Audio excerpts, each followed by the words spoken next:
Bismillahirrahmanirrahim. Assalamualaikum warahmatullahi wabarakatuh. Alhamdulillah, wassalatu wassalamu ala Rasulillah Nabiyyina wa maulana Muhammadin ibni Abdillah wa ala alihi wa sahbihi wa man wala, amma ba'du. Ibu-ibu jamaah yang dirahmati Allah, tema kita ini adalah serba-serbi fikih pernikahan. Kita akan membahas khususnya dalam pertemuan ini masalah yang terkait dengan kewajiban menafkahi suami, menafkahi istri, gitu ya. Dan kemudian hak-hak yang dimiliki oleh masing-masing pihak antara suami dan istri. Kita pilihkan tema yang ini bukan masalah bagaimana kiat mencari pasangan, karena udah lewat ibu ya, kan udah punya. Emang ibu kawin lagi? Enggak. Jadi kita bicara tentang yang sudah menikah dan sudah menjalaninya, bahkan mungkin sudah puluhan tahun ya. Nah, kita bicara tentang hak kepemilikan harta.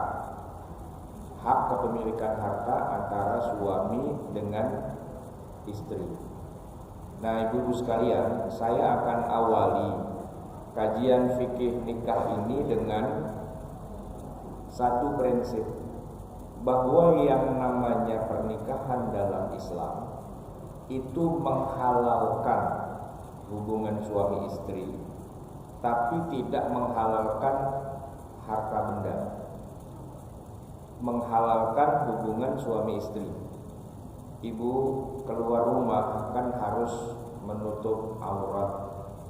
Tidak boleh auratnya dilihat sama orang. Tapi begitu ibu nikah nih sama suami, aurat hilang, nggak ada batasnya. Telanjang bulat itu halal di depan suami.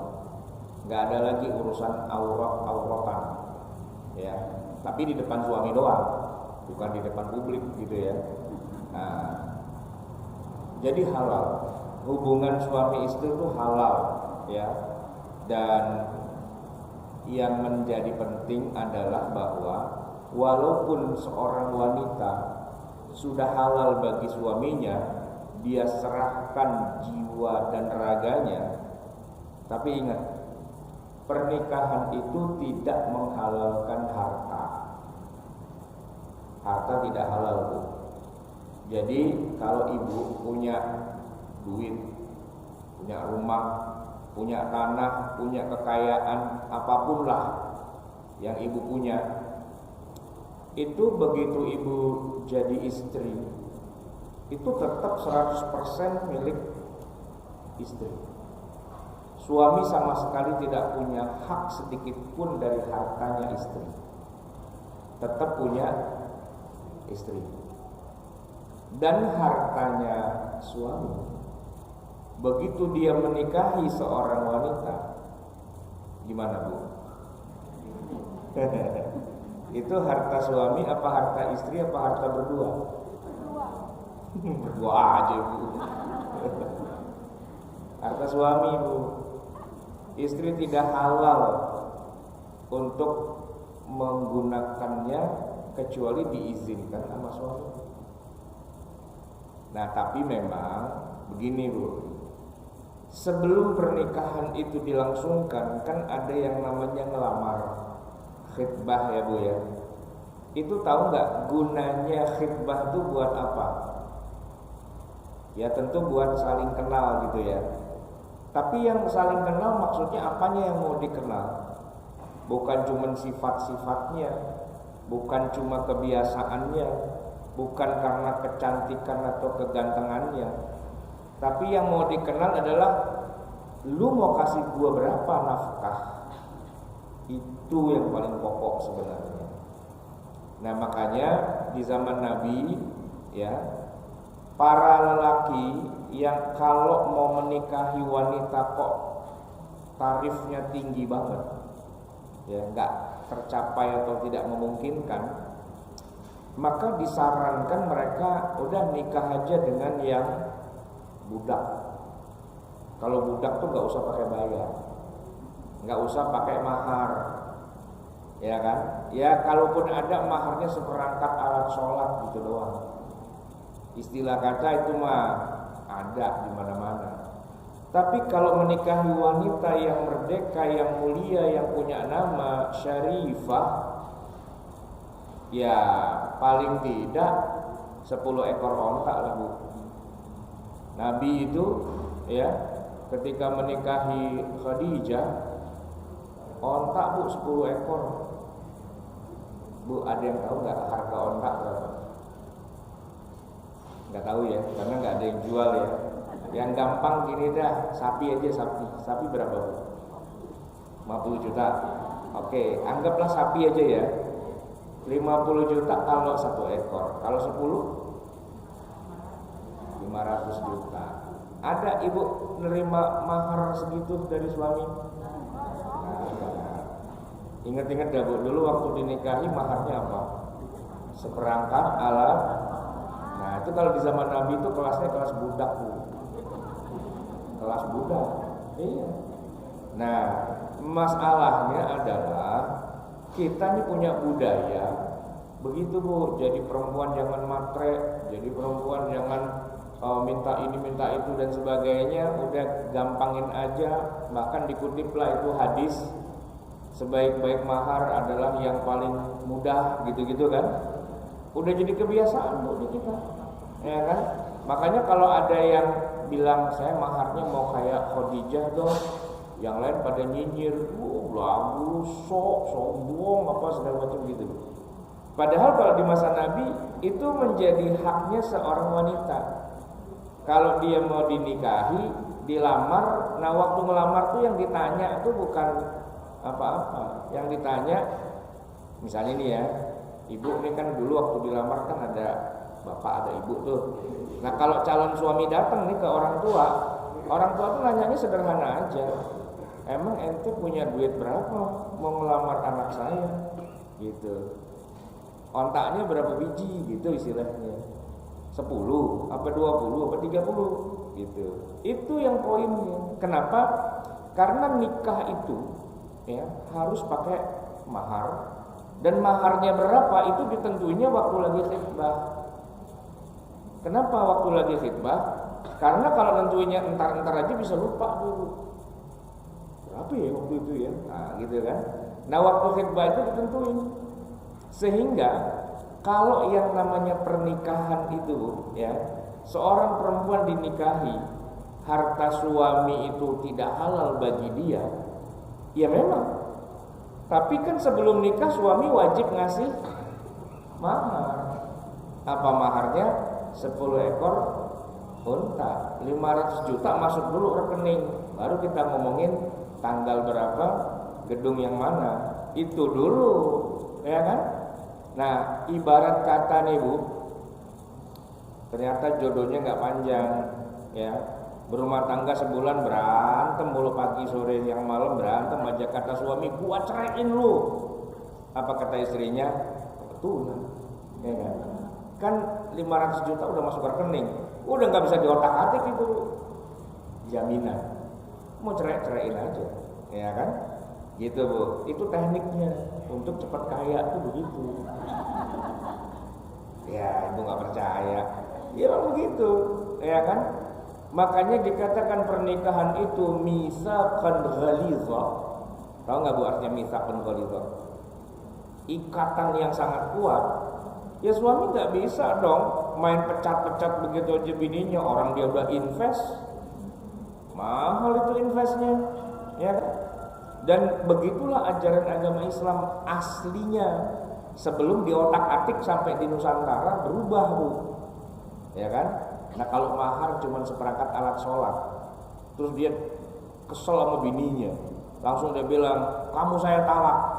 Selesai Bu, orang ibu cuma dapat mukena doang, ya kan? Iya, seminggu doang Bu diceraiin cuma dapat mukena, kagak dapat apa-apa. Iya kan? Itu kan zolim kayak gitu Bu. Zolim banget. Nah, makanya harga mahar itu tinggi. Di Arab sana, di masa Nabi. Bahkan di masa sekarang juga, Bu. Orang Mesir itu kalau nikah rata-rata Bu, nggak ada yang umur 20-an. Yang laki nih, nggak ada. Minimal 30, yang paling banyak tuh di usia 40-an. Kenapa? Dia mesti ngumpulin harta dulu, nabung dulu.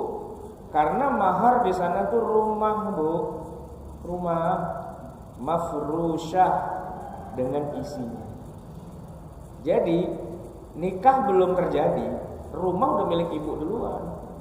Gitu. Kasih gak Bu? Kasih. Islam tuh begitu sebenarnya. Kita aja yang Islamnya kita pocel-pocel jadi kayak gini akhirnya, ya kan?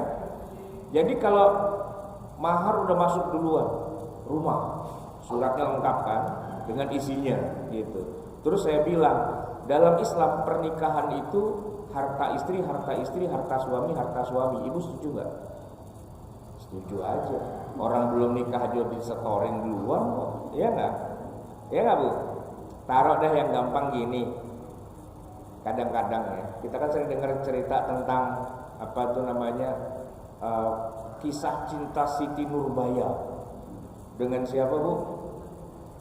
Enggak, yang ininya dia dulu, yang cem-cemannya dia itu siapa? Saiful Bahri ya namanya. Nah, lawannya baru siapa? Nah, Ibu tahu tuh Datuk Maringgi. Bu, misalnya nih, Ibu jadi Siti Nurbaya, Ibu pilih siapa? Pilih Saiful Bahri yang kagak ada duitnya, kagak ada apa-apanya, apa Datuk Maringgi? Saiful Bahri, makan tuh Saiful Bahri gitu. Kagak ada duitnya Bu, itu mau makan apaan? Makan batu, ya kan?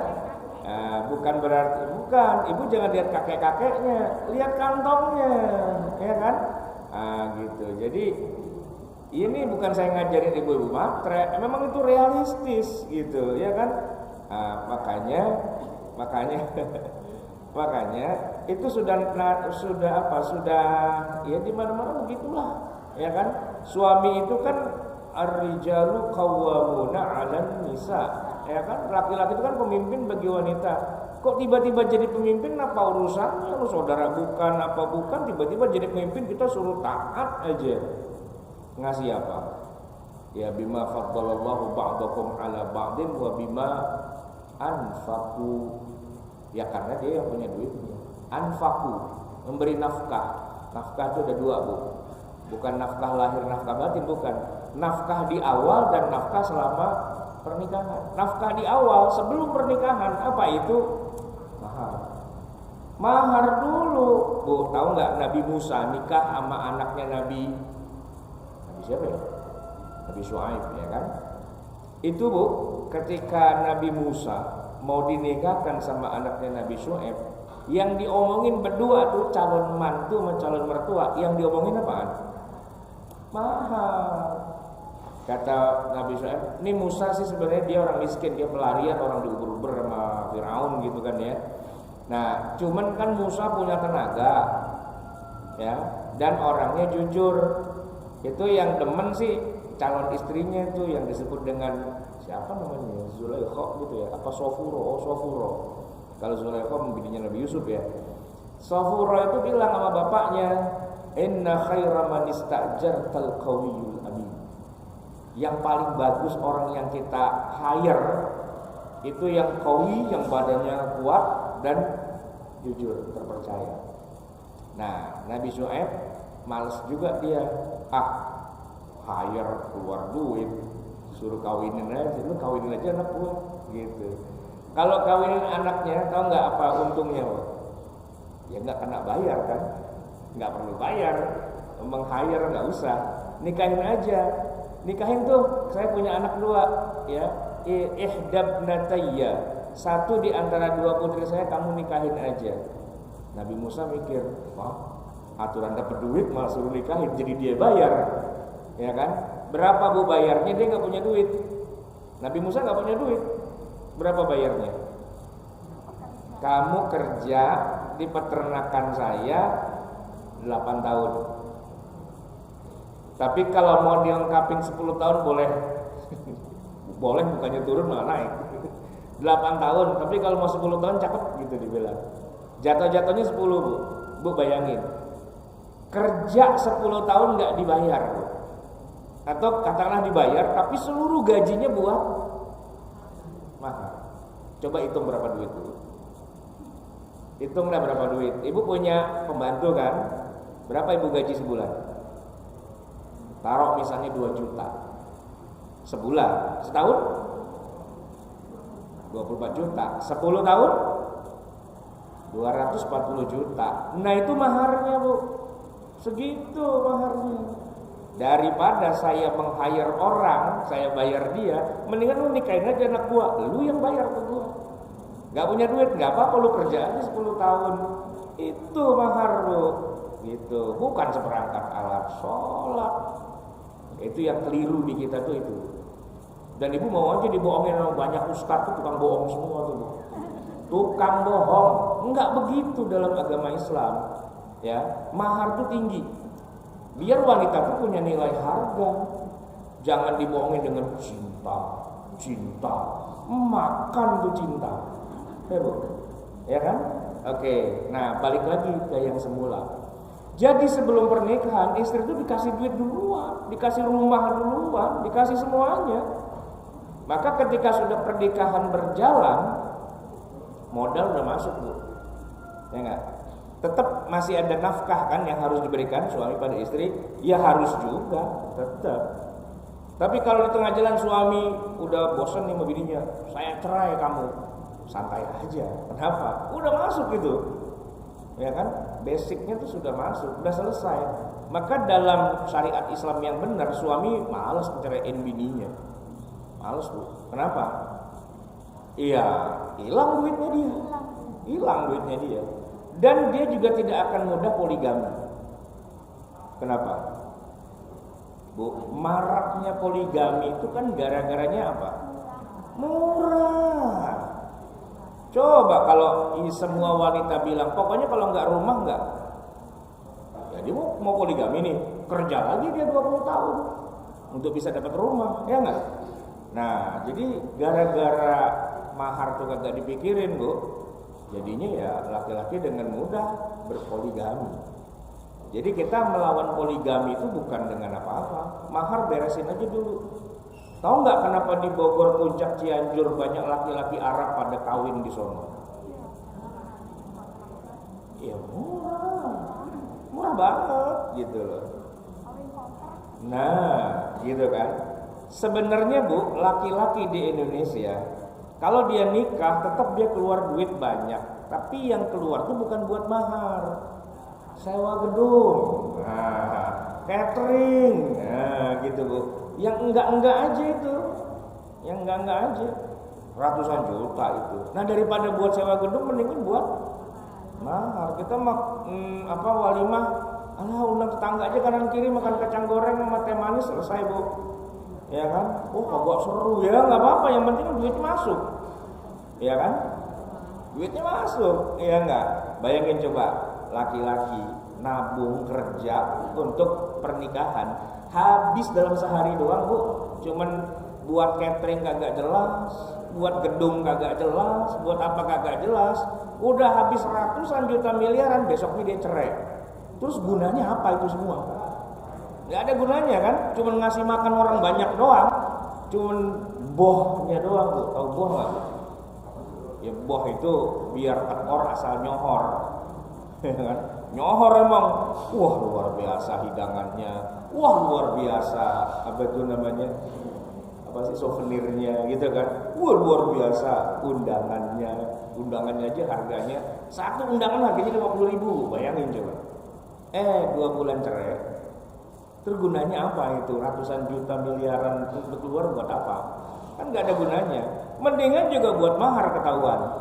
Ya nggak? Saya punya tabungan nih 500 juta, mau bikin walimahan gede-gedean apa 500 juta buat mahar aja? Mau buat apa, Bu? Ya kalau ibu-ibu sih nggak berpikir, wah dia pasti mikirnya si anu pestanya hebat, si anu pestanya hebat, si anu pestanya hebat. Pasti maunya pestanya bu, ya kan? Padahal kan pesta itu jadi raja dan ratu berapa? Sehari doang. Capek pula, pakai suruh puasa lah, pakai suruh macam-macam gitu kan. Mending lo daripada begitu-begitu, udah ngundang aja teman-teman dekat, pestanya pakai Zoom, dah selesai. Ya kan, Zoom sama kasih merek. Kalau mau nyumbang nih nomor rekeningnya sekian, masuk. Kan real gitu, ya kan bu, real. Nah, daripada bikin pesta gede-gedean, mendingan buat mahar. Nah, mahar itu berarti invest ya. Suami sudah capek-capek kerja berpuluh tahun, dia kumpulin duit nabung itu buat istrinya. Nah, udah berarti kalau suami mau kawin lagi silahkan aja. Tapi lu nabung lagi 20 tahun lagi untuk dapat istri lagi, karena semua wanita pasang harganya segitu. Ya kan? Gitu Bu. Jadi apa namanya? Oh iya, kalau di zaman Nabi itu kalau suami itu nikah sama budak santai. Enggak ada cemburu-cemburuan. Budak kan dikawinin enggak pakai mahar. Istri pakai mahar beneran. Begitu suami nikah sama budak, budaknya otomatis bisa disuruh-suruh sama bini. Bisa diatur-atur dan sebagainya. Cuman halal doang tapi enggak dapat jam giliran, Bu. Gitu kan? Karena dia cuma budak. Nah, intinya tuh di situ. Maka kalau saya katakan di awal tadi bahwa pernikahan itu tidak menghalalkan harta suami, itu benar. Sebagaimana suami juga tidak halal memakan harta istri, karena masing-masing Bu. Ya, itu poin nomor 1 ya. Nah, sekarang kita masuk poin nomor 2. Suami istri bisa saja punya harta itu milik bersama. Dalam arti memang dia patungan. Harta suami nih mau beli rumah kurang.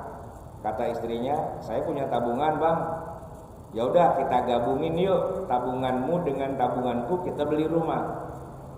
Rumah punya siapa, Bu?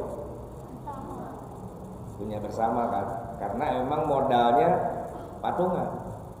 Tapi kalau ditanya berapa persentase kepemilikan, ya tergantung modalnya berapa. Ini rumah harga 1 miliar, suami punya tabungan 100 juta. Tekor Bu, nombok. Harga rumah 1 miliar, suami tabungan cuma 100 juta, ibu nambahin 900 juta. Itu rumah punya siapa Bu?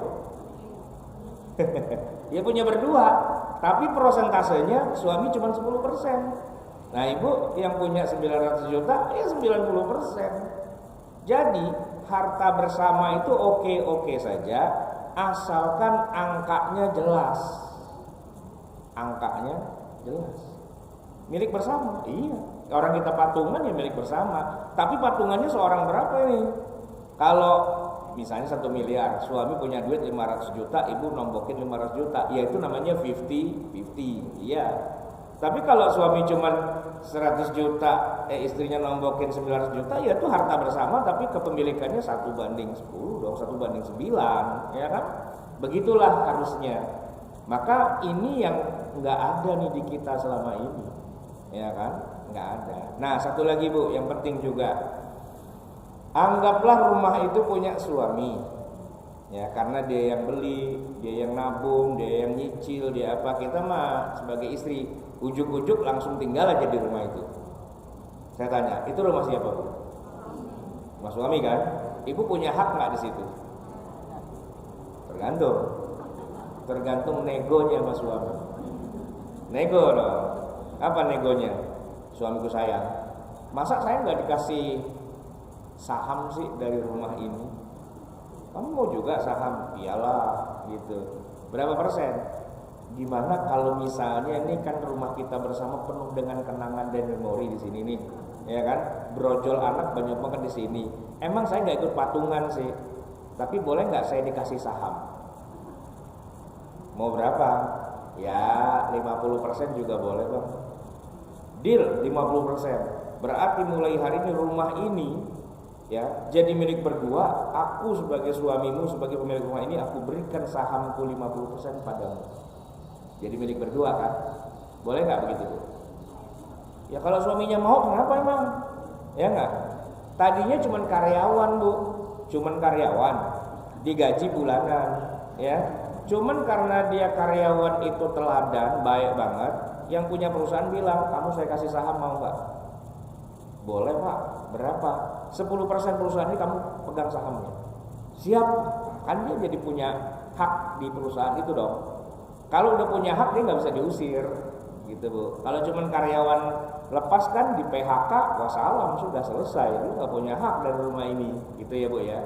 Nah, seorang istri ketika dia tinggal di rumah suaminya, yang mana memang itu rumah suaminya, maka istri itu bukan pemilik rumah itu. Dia cuma dikasih hak sama suaminya tinggal di rumah itu. Begitu dicerai sama suaminya, meninggal. Dia bukan pemilik rumah. Nggak bisa nuntut mana harta gono gini pala lo, nggak bisa. Orang dia bukan pemilik kok. Jadi ibu kalau mau minta harta gono gini, itu jangan kalau pas cerai, justru masih hidup mintanya, ya kan? Ulang tahun nih, istriku sayang, tahun ini ulang tahun mau kemana? Ke Bali, ke Eropa, atau ke Taman Mini baru aja direnovasi. Enggak bang, udahlah nggak usah repot-repot. Yang penting rumah ini saya dikasih saham 10% aja gitu. Kok gitu? Ya biar gampang aja kan, nggak usah keluar duit lagi. Yang penting rumah ini saya dikasih saham 10% gitu. Lu bukannya udah dikasih 10% ya, sekarang naikin lah sahamnya jadi 20%. Deal, tulis Bu. Ya kan? Itu gede Bu nilainya. Ya, walaupun nggak kelihatan, nggak berupa emas batangan, ibu nggak perlu emas batangan, ibu cuma butuh saham dari rumah itu. Nah, cuman kan orang sekarang nggak tahu caranya Bu. Dia cuma ribut nanti kalau suaminya udah meninggal, dia ngeribut harta gono gini. Atau kalau dia cerai sama suaminya, dia ributin di pengadilan harta gono gini. Itu bisa menang, bisa kalah. Kalaupun menang didoain yang jelek sama orang-orang. Semoga cepat mati, semoga rugi, semoga kebakaran, semoga apa, karena hasil rebutan Bu, bukan dari keikhlasan gitu. Jadi kalau mau menguasai rumah suami itu, caranya layani suami sebaik-baiknya. Kalau ulang tahun minta saham aja gitu, minta saham dong gitu. Saham apa? Ya ini kan rumah kan punya suamiku tercinta.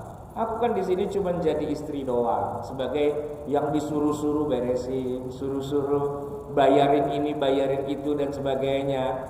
Tapi kan kalau misalnya saya dicerai nih misalnya, atau misalnya suamiku meninggal dunia, saya tuh bukan owner loh dari rumah ini. Nah, biar cinta kita tuh lebih terasa nikmatnya, kasih dong saya sahamnya. Gitu. Kasih saham sama suami kan nggak susah. Sahamnya gampang, pokoknya suami bikin aja pernyataan. Dengan ini, rumah ini saya berikan separuhnya kepada istri saya. Tanda tangan tuh, tanda tangan saksi semua, tanda tangan kan selesai. Suami nggak usah keluar duit banyak, ya kan?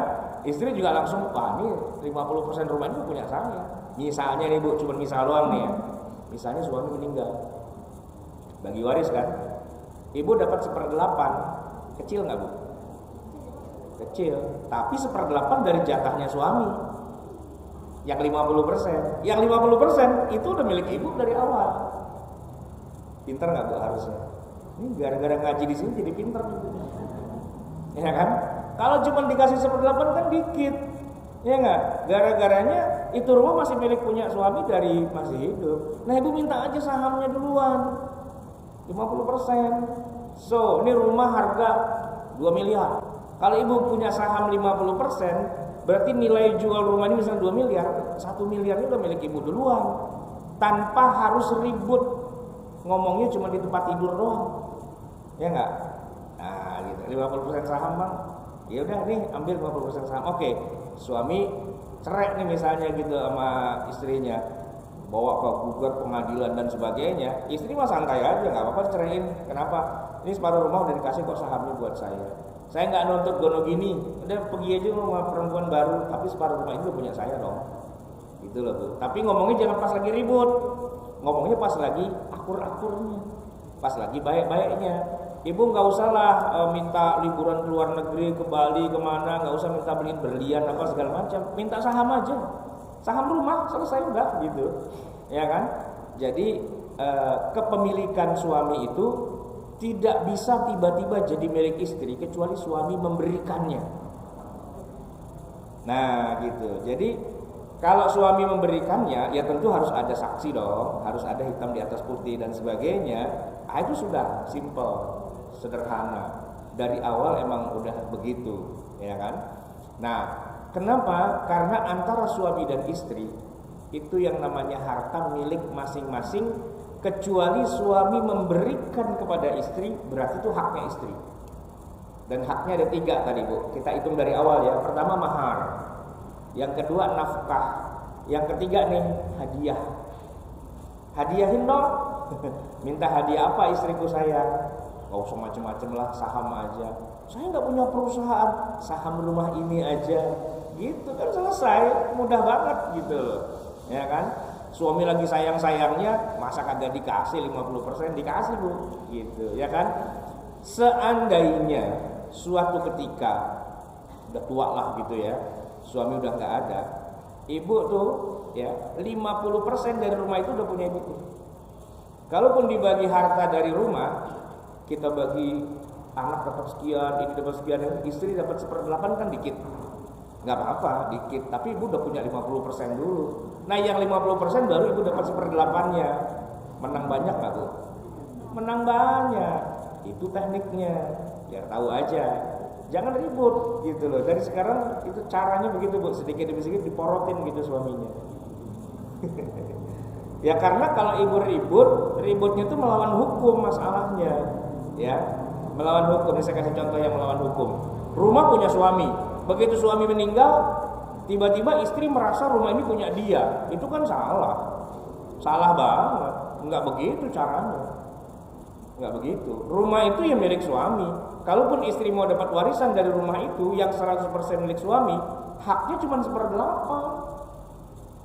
Cuma 1/8, sisanya kan jadi milik anak-anak dan sebagainya yang lain-lain. Istri cuma 1/8 loh, kecil banget loh. Padahal dia yang capek ngurusin rumah itu dan sebagainya, tapi dia cuma punya hak 1/8. Kenapa? Ya karena memang begitu aturan mainnya. Kalau diberikannya setelah meninggal. Nah mumpung masih jadi istrinya, minta aja. Minta, ya kan? Kalau diminta kan berarti ya nggak usah semua, separuh lah paling nggak, atau 1/3 kayak beberapa terserah lah, atur aja kan. Nah kalau udah dipegang duluan, suami meninggal aja, dapat 1/8 lagi dari haknya suami, bukan dari miliknya istri. Gitu Bu. Ini nanti ibu di rumah ngobrol sama suami. Jangan langsung eksekusi, buka wacana, buka pikiran, gitu ya. Karena apa? Karena harta suami tetap harta suami, tidak jadi milik istri kecuali diminta dan dikasih. Dan harta istri sama juga Bu, itu harta istri ya harta istri. Nggak akan bisa tiba-tiba jadi milik suami kecuali suami pintar ngerayu terus dikasih sama bininya. Nah ini masalah rayu-merayu kan urusannya di ranjang Bu, ya kan? Bukan di pengadilan, bukan di tempat tidur. Ngobrolnya berdua itu gimana enaknya gitu ya. Itu poin yang paling dasar yang harus kita ketahui. Oke ya. Sekarang kita ngerembet ke masalah yang agak jauh lagi sedikit tentang harta suami istri ini berdua, urusan zakat. Misalnya nih ya, ibu punya tabungan yang secara ukuran zakat itu sudah kena kewajiban zakat. Misalnya ibu nabung emas, ya, emasnya itu Bu, kalau belum sampai nisab kan belum wajib. Berapa nisabnya? 85 gram. Ibu punya tabungan barang sama suami emas 100 gram. Wajib gak untuk dikeluarkan zakatnya? Belum tentu. Belum tentu. Ini kan miliknya milik berdua nih sama suami. Suami punya berapa, istri punya berapa? Kalau suami punya 50 gram dan istri punya 50 gram, nggak ada yang wajib ngeluarin zakat. Kan masing-masing cuma 50 sama 50. Gitu.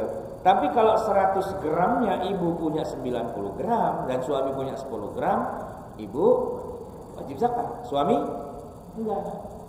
Gitu. Jadi dalam zakat tuh harta itu tidak dicampur Bu. Masing-masing, ngitungnya tuh masing-masing kena zakatnya. Enggak yang harta suami, harta istri dicampur baur jadi satu kemudian dizakatin. Enggak begitu caranya. Enggak dicampur. Nih ya, saya kasih contoh Bu. Suami istri wajib sholat. Ini maghrib nih. Suami wajib sholat maghrib berapa rakaat?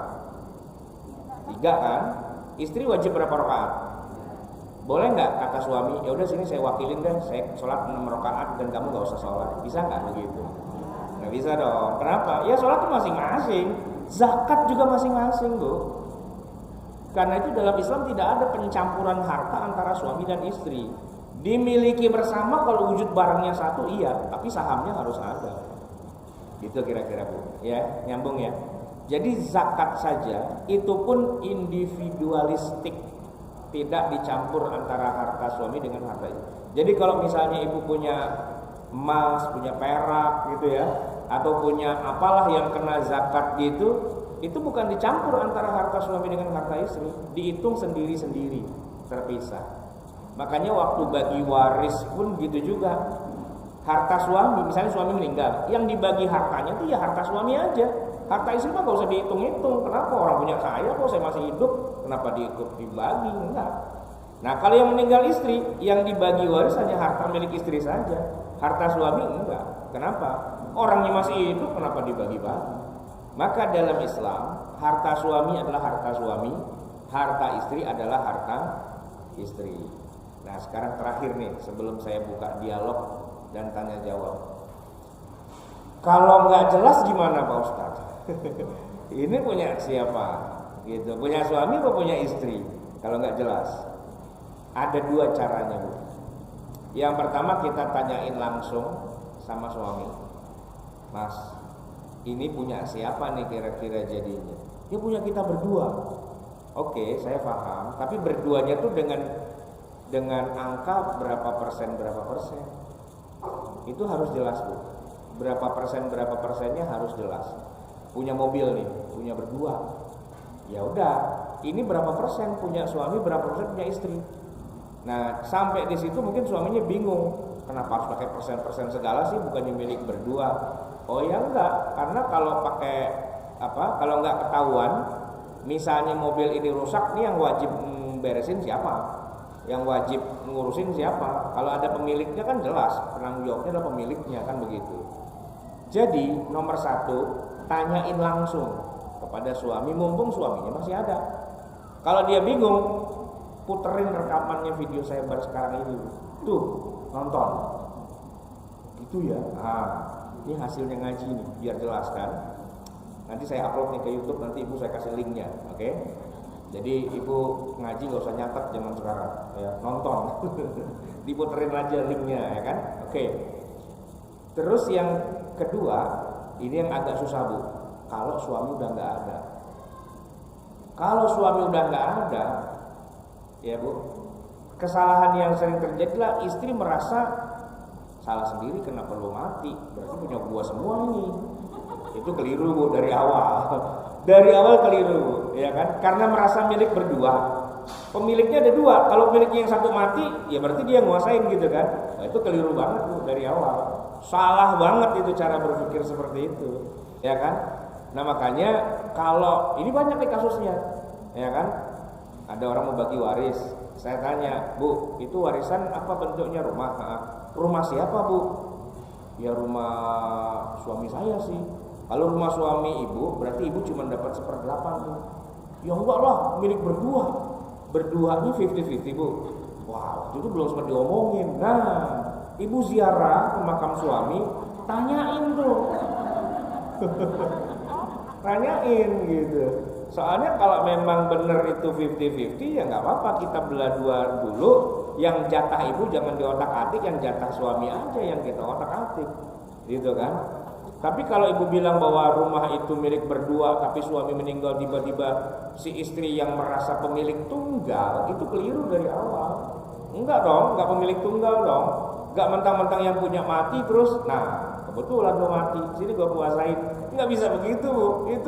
Itu kalau yang punya meninggal, istri itu memang dapat hak ya, tapi kan cuma 1/8 haknya.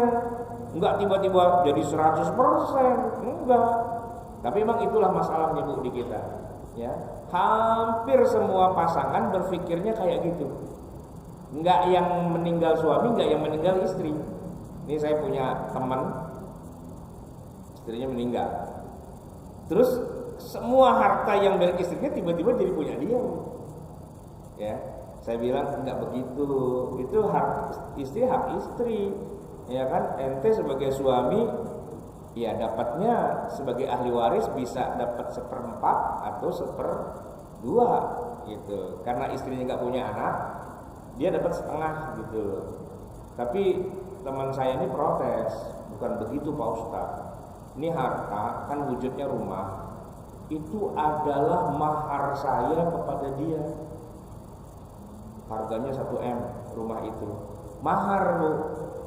Dia emang udah bener nih waktu nikah dia kasih mahar rumah 1 M.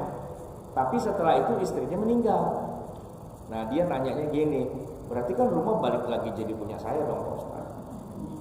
Ya enggak dong, kan itu udah kasih ke dia. Iya, tapi kan dia meninggal. Nah gara-gara meninggal kan saya jadi pemilik tunggal dong. Enggak bisa begitu, saya bilang. Enggak begitu. Ya ente mendapatkan warisan dari harta istri ente, walaupun itu tadinya milik ente, tapi kan ente udah kasih dia. Jadi sebagai suami ente dapat warisan memang, tapi cuma setengah karena istri nggak punya anak, dapatnya setengah. Gitu. Nah setengah lagi ke keluarganya, ke bapaknya, ke ibunya, ke saudara-saudari dan sebagainya gitu. Ente cuma dapat 500 jutaan lah dari rumah itu. Tapi dia bilangnya begini, tapi kan asalnya dari saya Pak Ustaz. Itu kan asal, kan ente udah kasih ke dia. Gara-gara ente kasih, ente nikah sama dia. Iya sih, tapi kan dia meninggal, kan balik lagi ke saya dong. Nggak nyampe dia pikirannya. Kenapa? Karena logika kebanyakan kita begitu. Asal yang suaminya meninggal, istri meninggal, ya berarti yang masih hidup ngangkangin sendirian. Nah, itu keliru dari awal. Nggak begitu sebenarnya. Ya udah kalau sudah milik almarhumah gitu waktu masih hidup, almarhumahnya meninggal, ya sebagai suami ya dia dapat warisan sebagiannya, bukan 100%-nya. Gitu kan? Karena apa? Karena rumah itu udah milik istri. Memang sih dia kerja, dia cari duit sampai 1 miliar, tapi kan jadi mahal, gitu kan? Baik, ibu-ibu yang dirahmati Allah. Jadi itu kita sampai di sini. Nanti saya berikan kesempatan, ibu-ibu pasti banyak yang penasaran pengen nanya kan Bu ya. Tapi saya kembalikan dulu pada pimpinan acara biar diatur bagaimana. Silakan Bu.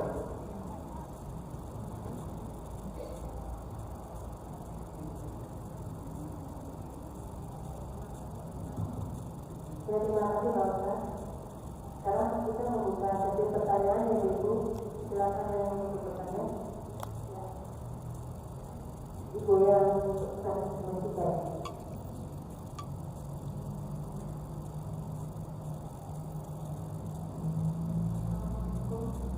Waalaikumsalam warahmatullahi wabarakatuh.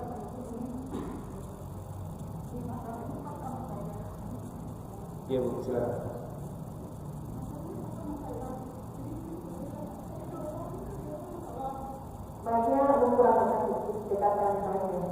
Ibu gak usah nangis dulu Bu, ngomong yang benar aja dulu, nangisnya ntar aja.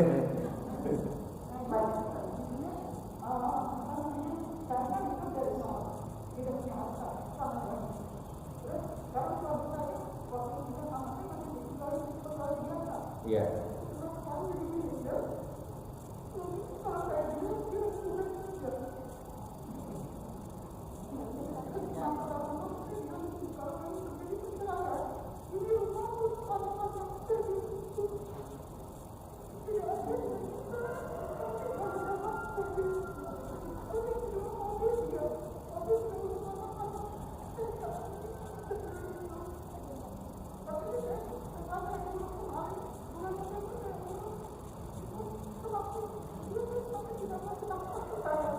Ya. Ya. Baik. Pertanyaannya Bu? Gak mau pulang?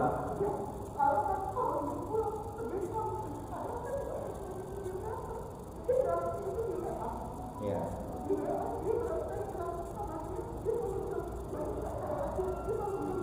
Baik, baik.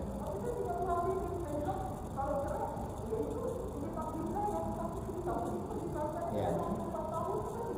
Baik, baik. Oke.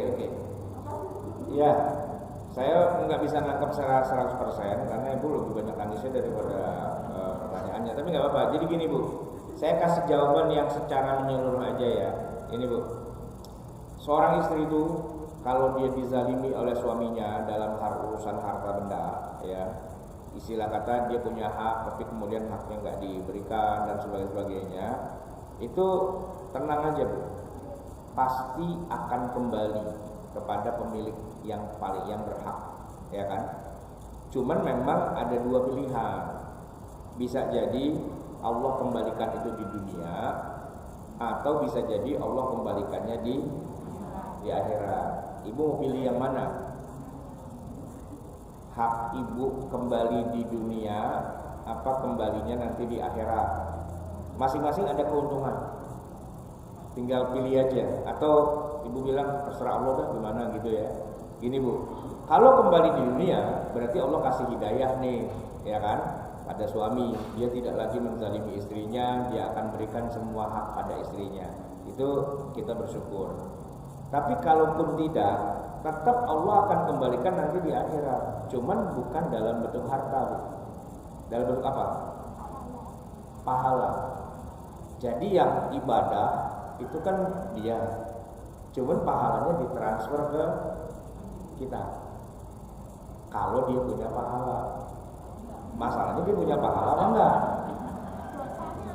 Nah, kalau dia nggak punya pahala, udah habis nih pahalanya kita sedot semua gitu ya, masih kurang. Nah, kan kita punya dosa bu. Nah, dosa kita itu kita limpahkan ke dia. Aturan kita yang dibecek-becek di dalam neraka, nah dia siap mewakili, gitu loh. Jadi kita punya perwakilan buat nanti di sana, ya. Kalau pas giliran, wah dosa masuk neraka, digebukin, dibakar, dibecek, diapain. Nah itu orang yang menzolimi kita secara materi, itulah yang akan siap untuk menggantikan kita. Ini kalau kita memahami kayak gini bu, misalnya kita kemalingan, kita girang bu. Alhamdulillah. Kenapa alhamdulillah? Habis kemalingan gitu. Kok kemalingan girang? Ya soalnya saya di akhirat udah punya stuntman, udah punya wakil yang bakalan nanti. Saya kan dosa banyak dong pastinya ya enggak. Nah kalau di akhirat tiba-tiba saya disuruh masuk neraka 2 tahun. Sebentar ya Allah, saya udah punya wakil nih. Udah saya persiapin, dulu dia tukang ngambilin duit saya nih, tukang nipu, tukang peres, tukang nolong apa segala macam. Nah, dia tuh aturan lagi mau masuk surga dipanggil, panggilan. Ada apa? Lu bayar utang lu sono. Bayar utangnya kali pakai duit? Enggak, di akhirat kan enggak ada duit tuh. Pakai amalnya dia. Amalnya udah habis kita sedot. Nah, masih kurang. Dosa kita tuh lu wakilin sono gitu ya. Enak kan bu kayak gitu bu. Jadi kalau misalnya nih bu, kita rebutan waris, rebutan harta antara suami istri dan sebagainya, udah kita jelasin jangan gitu dong, ternyata galakan dia, ngototan dia. Kita cuma ngirim WhatsApp doang bu, mau dibayar di dunia apa di akhirat, gitu doang sih, gitu loh. Itu gampang. Ntar kalau dia yang orang beriman dia bilang, jangan bawa akhirat lu, iya bayarnya sekarang, jangan nanti. Kalau nanti keburu masuk dalam alam akhirat, jadi wakil gimana, mau nggak gitu. Kita mau bikin dosa asik aja sekarang. Kenapa? Aku bikin dosa udah ada wakil kan. Gitu. Ya tapi jangan sembarang sengajain juga bu ya. Jangan sengajain. Maksudnya kan kita kan dosa tuh ada aja bu ya kan. Kita nggak tahu ntar sampai di akhirat gimana urusan. Tapi kalau uang kita, harta kita, hak kita diserobot, ya ntar lo wakilin. Ya termasuk kalau suami main serong ya kan, aturan nafkahnya jatuh ke sini, jatuhnya ke sono. Bilang aja sama istrinya lu mau bayar di sini, lu bayar di sono, gitu aja. Jadi kan enak bu, hidup kita santai. Kenapa? Ada Allah gitu loh, ya kan? Gitulah bu. Baik ya, ada lagi kah? Silakan. Yang depannya, ya.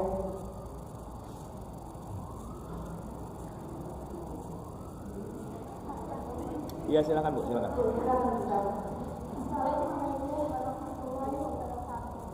Waalaikumsalam warahmatullahi wabarakatuh. Kita mulai dari saat terjadinya perkawinan atau nikah. Ya. Apakah mahar itu lain dengan mas kawin yang biasanya diucapkan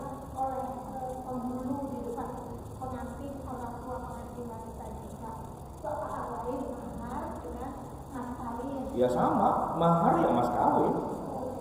Yang diusahakan bisa ada. Iya. Cuman kebanyakan kita kan dengan mas kawin seperangkat alat sholat dibayar tunai, sah. Al-Fatihah kan gitu doang. Nah, ini kalau yang tadi maharnya rumah dan segala isinya ya dibacanya dengan mas kawin, rumah di mana gitu kan dengan nilai sekian miliar dibayar tunai, sah. Orang nggak jawab sah. Weh, jawabannya gitu. Weh, gitu. Kemudian Nah. waktu zaman saya kan masih muda, waktu itu nggak ngerti masalah Islam. Iya. Nah itu waktu itu saya nurut aja sama orang tua. Kok bunyinya itu mas kawin sekian, tapi utang. Oh, ada.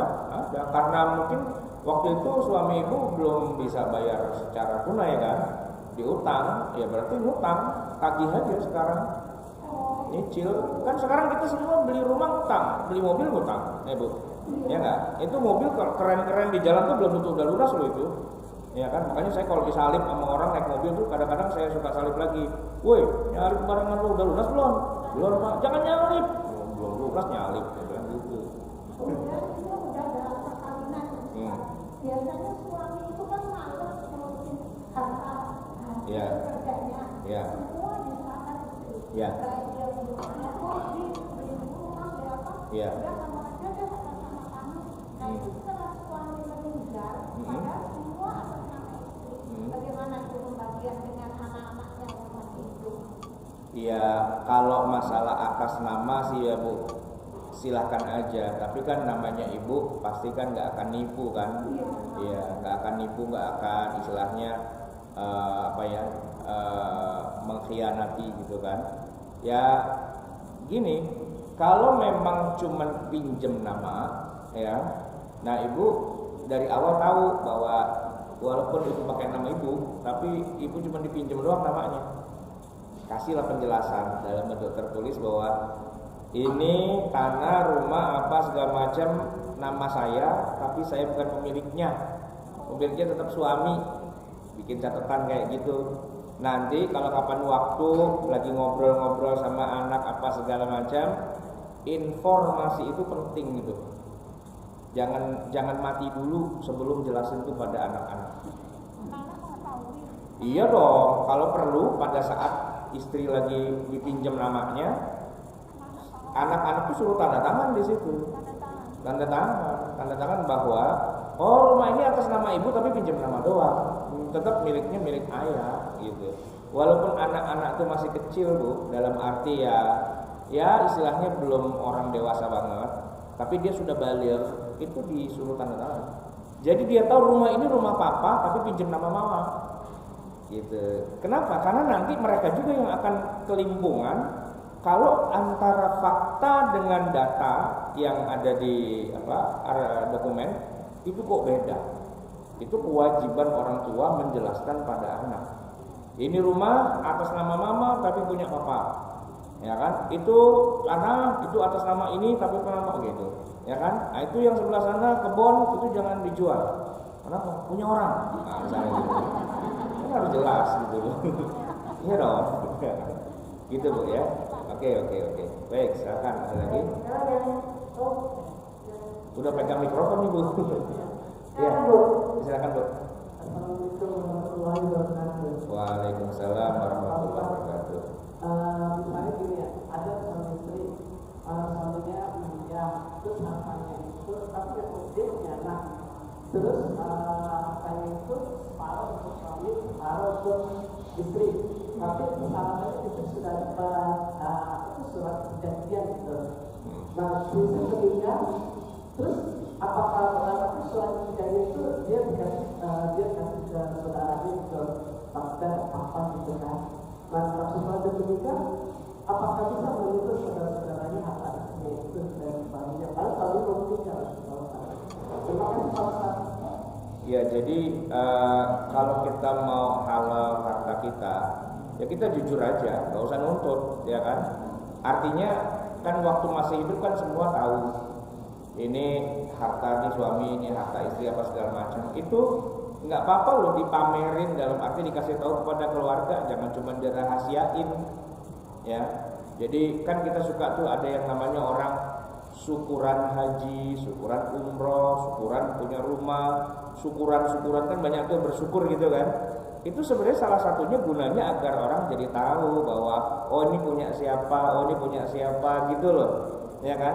Karena kita kadang-kadang kecenderungannya gini, nggak mau sombong, ya kan, nggak mau riak, dirahasiain, sampai mati nggak ketahuan punya siapa nih jadinya. Nah itu yang jadi masalah di kita tuh itu. Nah kalau misalnya suami istri sudah berbagi katakanlah hak kepemilikan, istri boleh cerita kepada keluarganya, ya kan? Oh rumah ini 50% dikasih ke saya loh, yuk kita makan-makan syukuran gitu, boleh, bukan sombong.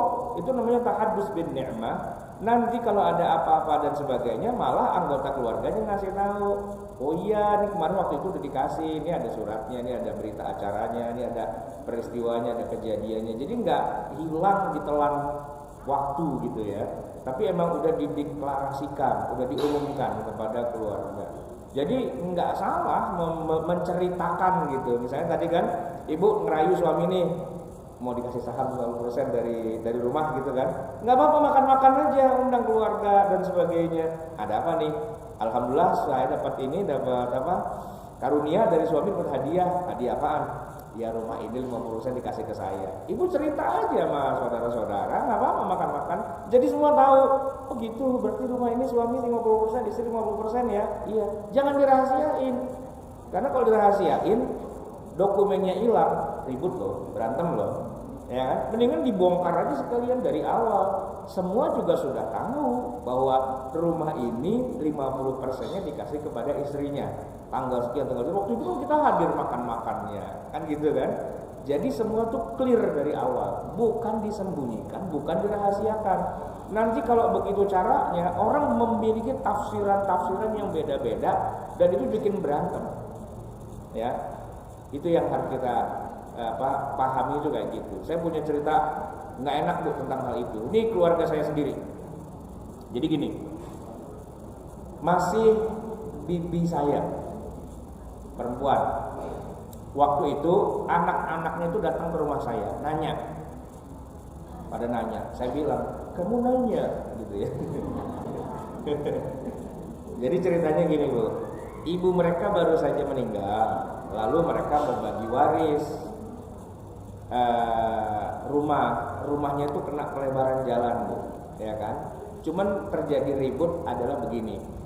Awalnya mereka mengira rumah itu milik bapak mereka yang sudah meninggal duluan, ya kan? Awalnya.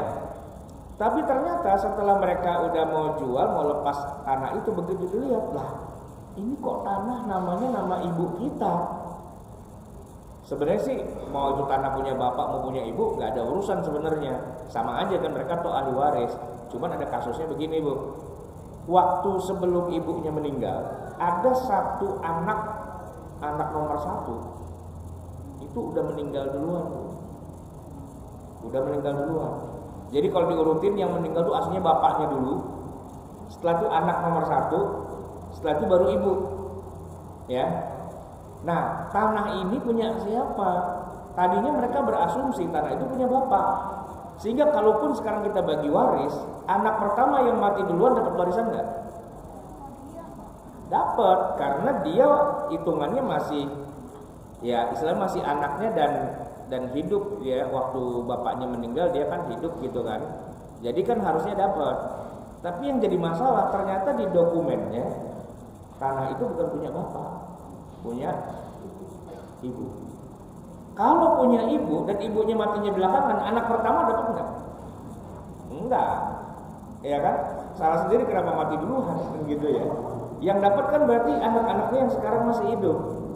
Nah, sementara anak pertama tadi itu kan punya istri, punya anak. Mereka minta, mana bagian kami? Nah, kalau suratnya itu milik ibu, kalian nggak dapat. Kenapa? Ya karena mati duluan, gitu. Mati duluan, dan harta bukan punya bapak, punya ibu.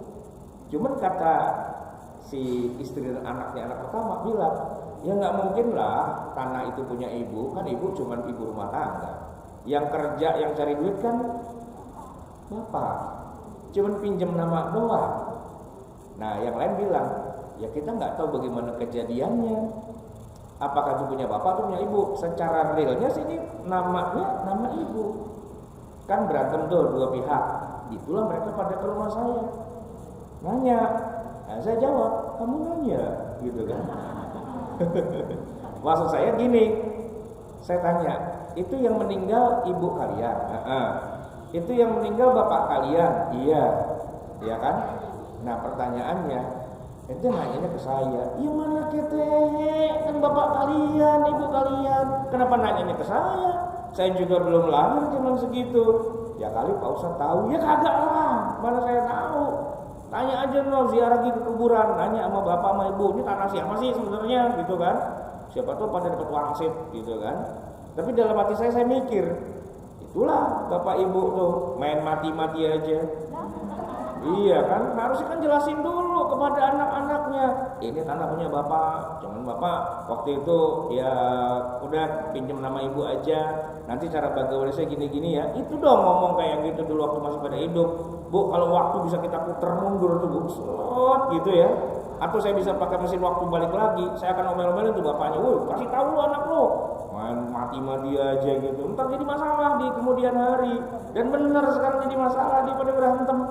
Nggak jelas riwayat tuh tanah tuh kayak gimana, apa punya bapak apa punya ibu, ya kan? Karena sering kejadian kan, punya suami tapi pinjam nama istri. Nah ini yang mana? Itu harus jelas. Kalaupun mau sekarang mau dilakukan pinjam nama boleh, tapi anak-anak kumpulin, anak-anak tahu ya. Jadi punya bapak tapi kasih nama ibu, jadi ibu cuma pinjam doang, oke, kasih komisi lah 5% gitu kan. Nah gitu, jadi anak-anak tahu kalau mereka nanti gede dan sebagainya, oh iya kita pernah dikasih tahu nih ada dokumennya, ada apanya gitu loh bu. Administrasi keluarga tuh harus jelas, bukan disimpan berdua doang, udah gitu main mati-mati aja gitu kan. Nah, enggak, harus jelas sebelum ada semua itu, jangan mati dulu kalau bisa ya, diatur. Baik, ada lagi bu, silakan.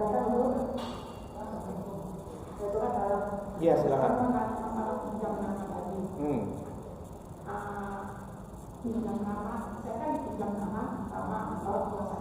Oke. Nah, orang tua saya sudah meninggal dua-dua. Oke, kalau berdasarkan, nah itu saya ingin tahu penjelasan. Tapi kok berdasarkan Islam kan seperti itu saya bilang tadi. Tapi kan kalau berdasarkan hukum negara, berarti beda lagi kan. Sementara kan saya sudah punya anak, sudah punya apa. Nah itu, dan juga ini pertanggungan jawaban yang diambil itu yang mana? Jadi gini bu, waktu ibu dipinjam namanya sama orang tua, ibu tahu nggak? Tahu, karena memang itu memang ini saya karena saya kerja. Kan kebetulan orang tua kan kerja, jadi ada jaminan. Karena saya masih kerja, otomatis sama saya tahu. Ya. Dan ibu kan beritahu bahwa itu bukan punya ibu dong. Sama saya. Iya. Karena kan cuma nama doang itu dipakai kan. Ya berarti santai, kalau yang sadar ibu sendiri nggak apa-apa. Ya kan? Yang jadi masalah bu, yang namanya dipinjam kemudian pura-pura nggak tahu gitu loh, merasa dirinya yang punya gitu loh. Nah itu jadi masalah. Ya udah kasih tahu. Iya. Masalah hukum waris ini berarti ikut yang gini bu, hukum waris itu bisa diputuskan di pengadilan atau diselesaikan di rumah tapi diresmikan oleh pengadilan. Nah kalau mau di pengadilan kan susah. Putuskan saja dulu bersama sekeluarga karena ibu yang tahu masalahnya. Setelah udah jadi tinggal dibawa ke pengadilan, tolong di stempel, cepret, selesai udah. Jadi memutuskan masalahnya bukan di pengadilan. Pengadilan itu cuma sekedar meresmikan saja apa yang sudah kami sepakati. Kami sekeluarga menyepakatinya begini. Udah, ya sudah, pengadilan mah nggak akan ribut lagi. Kalau udah pada sepakat tinggal ceplok gitu doang. Ntar dulu saya malah kebalik nih. Kenapa jadi nggak sepakat? Kan ibu yang punya nama, lalu ibu ingin memberikan kepada mereka. Siapa yang nggak sepakat? Bukannya pada mau? Oh, karena merasa dirugikan? Oh, merasa bahwa itu harusnya punya ibu dan dia dapat banyak gitu harusnya gitu ya? Pokoknya dia tidak mau, belum ada, pokoknya salah satu ada keberatan untuk diselesaikan. Oh. Nah itu gimana caranya? Karena saya tahu waris itu kan jelas harus Iya. Iya. Nah itu gimana ya? Ya susah juga sih ya Bu ya, kalau udah masalah orang nguber-nguber harta itu kan susah ya. Gitu. Ya jadi gini Bu, mungkin pendekatannya harus baik ya kan, menjelaskannya harus ya dengan cara yang lebih nyambung lah dan sebagainya gitu. Karena kadang-kadang memang suka begitu Bu. Saya melihatnya dari hampir kebanyakan sengketa waris rebutan waris itu gara-garanya semua bikin asumsi, udah ngitung sendiri, padahal perhitungannya salah, gitu Bu. Nah kenapa kok pada ngitung sendiri dan salah? Karena nggak jelas dari awal. Harusnya kan dijelasin. Jangan sampai ada orang yang iseng pada pengen ngitung sendiri, padahal nggak tahu ceritanya. Udah terlanjur berkembang Bu, sesuatu yang hasil dari asumsi. Dia nggak tahu ceritanya nih, cuman dia nebak-nebak aja, oh berarti gue dapat segini nih, gitu kan? Karena itu didiemin terus, nggak diselesaikan masalah warisnya 10, 20, 30 tahun, apa yang tadinya cuma asumsi dianggap sebagai akidah yang mau diperjuangin mati-matian. Nah, jadi waris itu, ini kita jadi pindah jadi ngomongin waris. Waris itu harusnya segera diselesaikan begitu yang punya itu meninggal dunia. Selesai saat itu juga.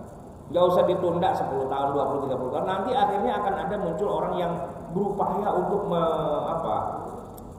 menafsirkan. Oh mungkin begini kali, oh mungkin begini kali. Dari awalnya cuma nebak-nebak, lama-lama dianggap itulah kebenaran. Kalau dia punya duit, dia modelin bayar lawyer di pengadilan bisa jadi menang gitu. Nah, maka jangan sampai masalah itu menggunung. Begitu ada orang yang punya harta itu meninggal, segera diselesaikan harta warisannya dan tutup kasusnya, selesai sudah. Gitu.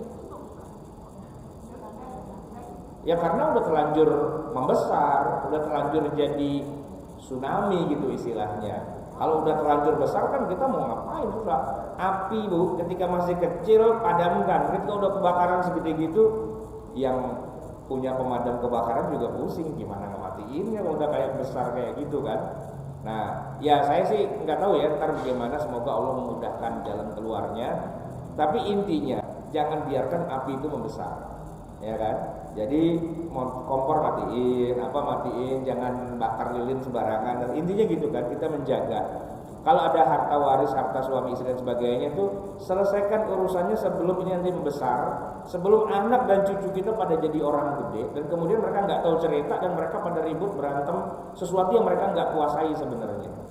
Ntar orang-orang tua yang tahu masalah udah pada meninggal, terus ngejelasinnya gimana orang dia pada berantem, udah rame kayak gitu karena didiemin aja sejak dulu. Harusnya kan sebelum terjadi apa-apa itu udah diselesaikan duluan, begitu harusnya. Ya semoga masalah ibu cepat kelar lah. Amin ya. Baik. Ada yang bertanya lagi? Ibu silakan. Ya silakan Bu.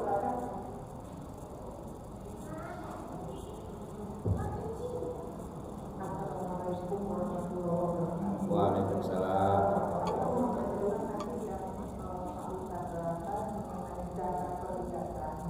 Iya. Kan ada yang tanya logam mulia, ada yang dalam bentuk perhiasan. Apakah yang mendapatkan sampai proses itu setelah digunakan perhiasan dan logam atau yang perhiasan tidak? Oh iya. Baik. Jadi gini Bu, sebenarnya aslinya kalau yang namanya zakat itu kalau dibilang emas ya Bu ya, yang dikatakan emas itu sebenarnya kalau di zaman Nabi itu bukan cincin, gelang, kalung, anting, giwang, bukan itu. Itu kan perhiasan kan. Itu nggak kena zakat kalau di masa Nabi. Yang kena zakat itu adalah yang bentuknya bulat bunder. Apa dulu? Koin emas, koin perak, uang. Nah makanya di zaman sekarang pun gitu juga. Kalau ibu punya emas tapi bentuknya adalah perhiasan, ya nggak kena zakat, Yang kena zakat kalau bentuknya kalau di masa Nabi koin. Masalahnya di zaman sekarang koin nggak ada Bu, koin emas, koin perak nggak ada, adanya emas batangan. Nah, wallahu a'lam bishawab, ini khilafiyah nih para ulama. Kalau emas batangan tuh kena apa enggak? Gitu. Sebab di masa Nabi dikatakan koin itu kena zakat karena fungsinya adalah sebagai alat pembayaran, alat tukar uang, fungsinya, gitu kan? Nah di zaman sekarang alat tukar, alat pembayaran wujudnya bukan emas, plastik. Plastik bu, dari tadi saya dari rumah ke sini naik jalan tol tuh nggak pernah saya bayar pakai duit, saya bayarnya pakai plastik. Saya tempelin doang, kebuka, ya. Kebuka gitu, ya kan? Nah pertanyaannya, uang hari ini itu kena zakat apa enggak? Nah itu yang jadi masalah bu. Sebagian ulama bilang, ya yang kena zakat kan emas sama perak, ya kan? Jadi kalau uang mah nggak kena zakat gitu. Sebagian lagi mengatakan, ya kan yang emas atau perak itu kan fungsinya sebagai uang. Nah kalau kita sekarang punya uang, ya uangnya kena zakat gitu. Jadi di situ ada khilafiyah lah nanti di antara para ulama, apakah uang rupiah kita kena zakat atau tidak. Tapi intinya aslinya itu emas yang fungsinya adalah uang. Nah barang itu hari ini nggak ada, gitu kan? Ya jadi kalau ibu mau zakatin emas yang batangan boleh, kalau mau zakatin uang boleh. Tapi kalaupun tidak merasa bukan itu maksudnya nggak dizakatin, nggak apa-apa juga, ya. Tapi kalau bicara infak, sodako dan sebagainya, ya itu kan kita seolah-olah kita top up tuh, ya kan, buat pahala di akhirat, gitu kan. Ya makin banyak kita sedekah apa segala macam, berapapun itu, itulah nanti yang menyelamatkan kita di yaumul kiamah, gitu ya. Baik, ada lagi kah? Satu lagi Bapak. Ya silakan. Satu lagi pertanyaan saya.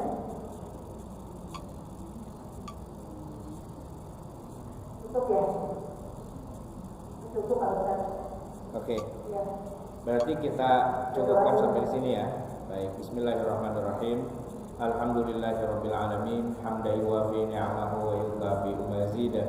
Ya Rabbana lakal hamdu wa lakal syukru kama yanbaghi li jalali wajhika wa li 'azimi sultanik.